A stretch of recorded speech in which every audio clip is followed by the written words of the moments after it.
Today, we're going to talk about why I kicked Google off the home button, what I'm hoping this change will accomplish, and how this could change your approach to the internet for the better. Like the rest of you, I've been fiddling around with ChatGPT here and there with no clear idea of what to do with it ever since it dropped. I've seen all the exotic use cases and heard all that technical mumbo jumbo from people way smarter than me, but none of them really apply to my life. For as much of a YouTube super consumer as I am, I've watched relatively little in the way of ChatGPT content.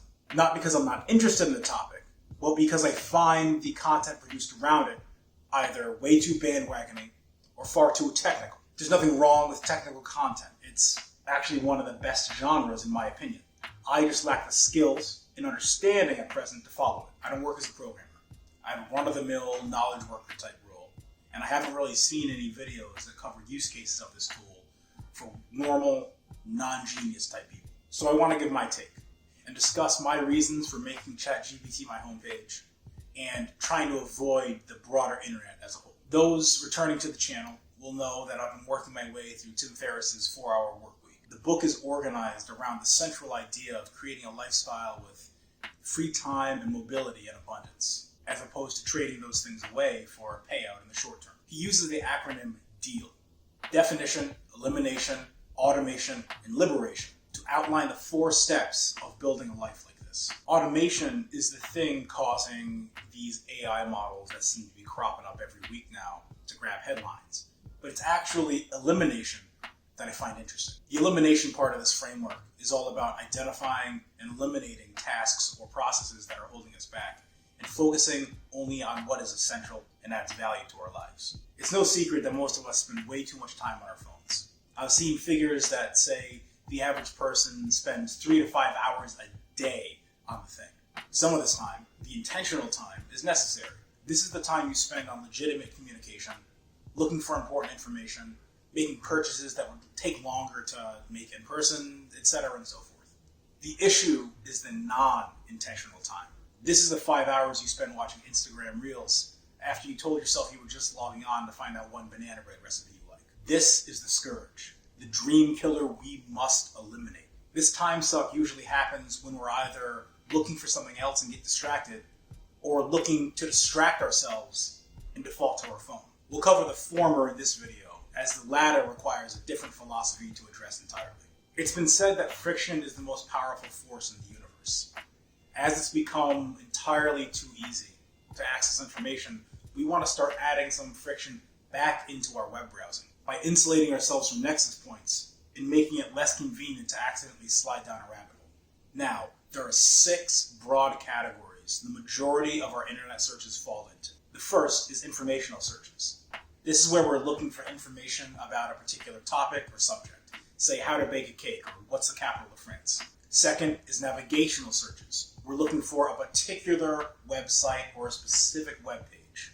For example, we're trying to visit the homepage of our local DMV, or we're trying to navigate to our favorite blogger's newest article. Next, we have transactional searches. This is when we're making a purchase or trying to conduct some sort of transaction, like buying a new laptop or looking to book plane tickets. Fourth, we have local searches. We perform these when we want to find a business or service in a particular area, say restaurants near me or hair salons in Cincinnati. Fifth, we have image and video searches. This is self-explanatory. And sixth, we have social media searches. Your TikTok, your Instagram, your Twitter, what have you. The typical internet user defaults to Google search as the portal to everything else. The user begins with a very vague notion in mind, enters some words into the search bar, and is given an infinite list of media that purports to match the search terms.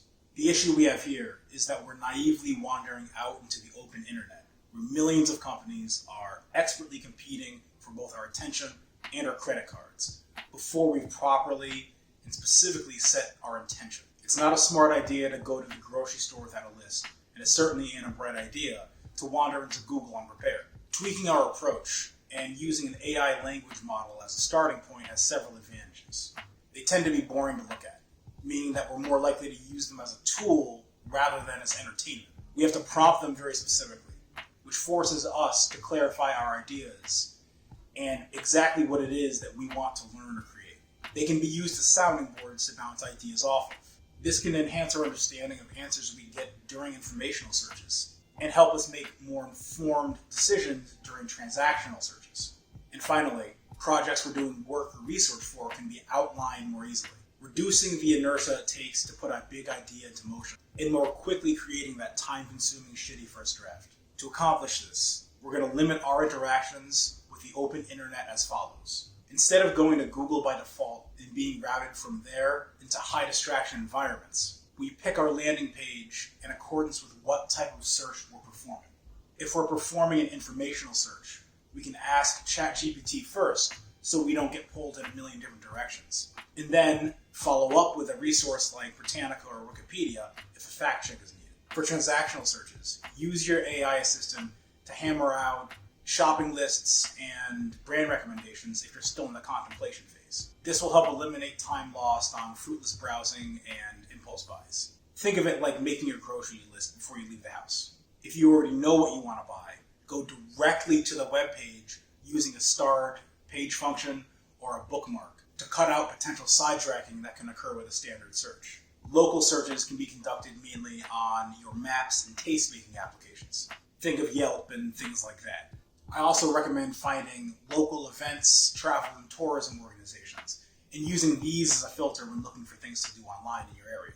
You'll also be surprised at how many events you start hearing about once you decrease your screen time and start having more offline interactions. Now for navigational searches, image and video, and social media searches. We set a clear intention and preferably a time cap before leaving the safety of our digital hardware. Be specific in what you're looking for and why you're looking for it. You might even go as far as to physically write down an intention beforehand and set a physical timer to ensure this search doesn't spiral out of control. Remember, if you're not searching on your own volition, you're doing so on someone else's. If your autonomy is truly important to you, it might require making some unusual decisions. The point I'm driving at here has very little to do with ChatGPT specifically. I think we have to avoid becoming overly reliant on any one tool, and especially any one specific AI model, as this could pave the way to extortion and consumer hostile exploitation. Nor is my point even specific to AI itself. This is one way in which I'm attempting to interact with the internet more intentionally and preserve my time and my focus for the things that truly matter.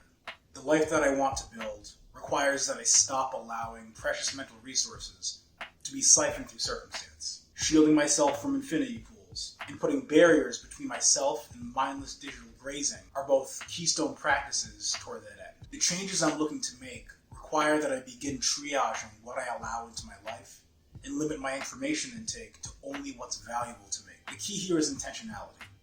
This does not mean that only what is immediately useful has value, but it does mean that it's best for your intake to be intentional. If you spend 6 hours playing video games, let it be because you made a conscious decision to do so, not because you reflexively defaulted to the lowest form of passive entertainment. Hit one of the YouTube buttons if I made sense here, and write some stuff in the comments.